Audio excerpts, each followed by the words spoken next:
Hi, it's Paul Sackett's Good News Broadcast. I'm speaking to Dr. Nicholas LaRocca. Hi, Doctor. How are you? I'm fine. How are you? Good. You're at the National Multiple Sclerosis Society, That's and right. we're speaking with also Jordan Sigalet. Hi, Jordan. How are you? I'm great. Thanks for having me.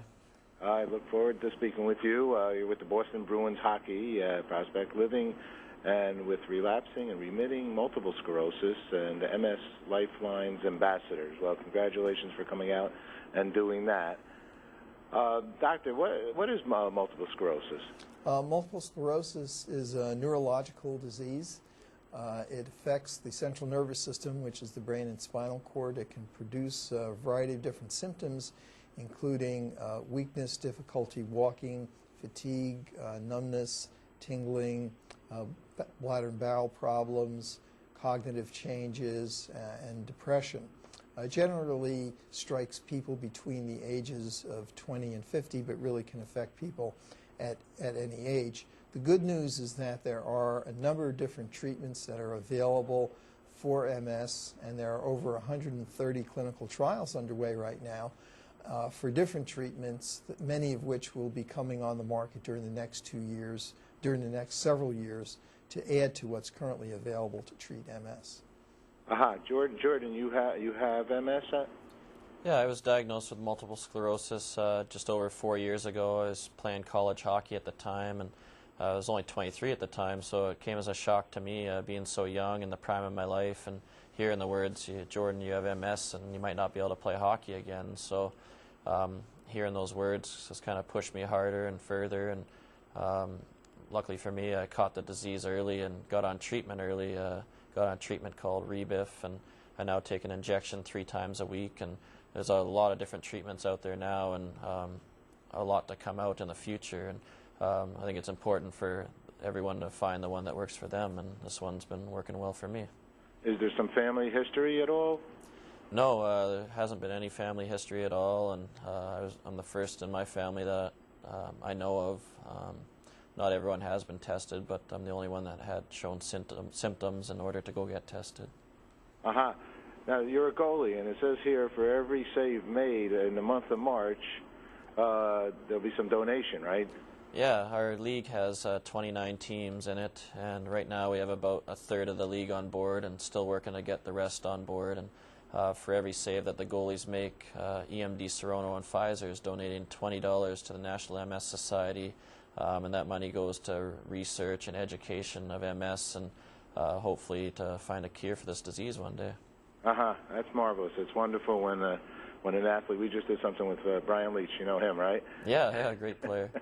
He's coming out and doing some good work in the community. That must make you feel pretty good to be a spokesperson for the organization of a problem situation that you have, right? Yeah, it does. And anytime you play a professional sport, it kind of gives you that tool to use that sport to get the awareness out there, just through the media and through playing the game. And I want to do all I can and get everyone else on board to do the same. Dr. LaRocca, the organization, the National Multiple Sclerosis Society, is a really active organization, right? You have many different opportunities for people to be part of it, isn't that so? We do, and particularly during MS Awareness Week, which begins today, people can visit our website, nationalmssociety.org. Every day there'll be something different in terms of people being able to join the movement and become involved, including things like writing your congressman to increase federal funding for MS research, signing up as a volunteer, signing up to participate in a Walk MS or a Bike MS event, and a number of other ways in which people can help us to join the movement and to find the cause and the cure for MS. And also, if you visit our website, you'll see a nice picture and a story of Jordan right there on the very first page of our website. I see you've updated it, and you have some films on here as well? Yes, there is a film festival that is being featured on our as a link on our website.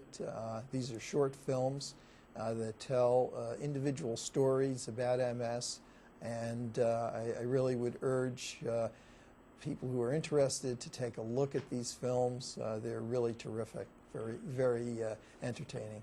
Doctor, over the past years, well, it says here MS affects about 2.5 million people worldwide. Has that gone up or has that gone down?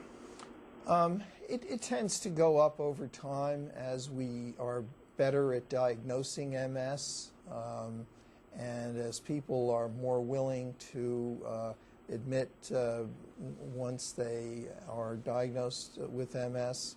And so, gradually the number of people diagnosed with MS increases.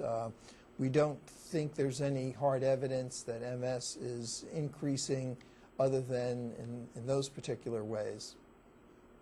Okay. Jordan, how do you actually, you're a professional hockey player, you get knocked around a little bit here and there.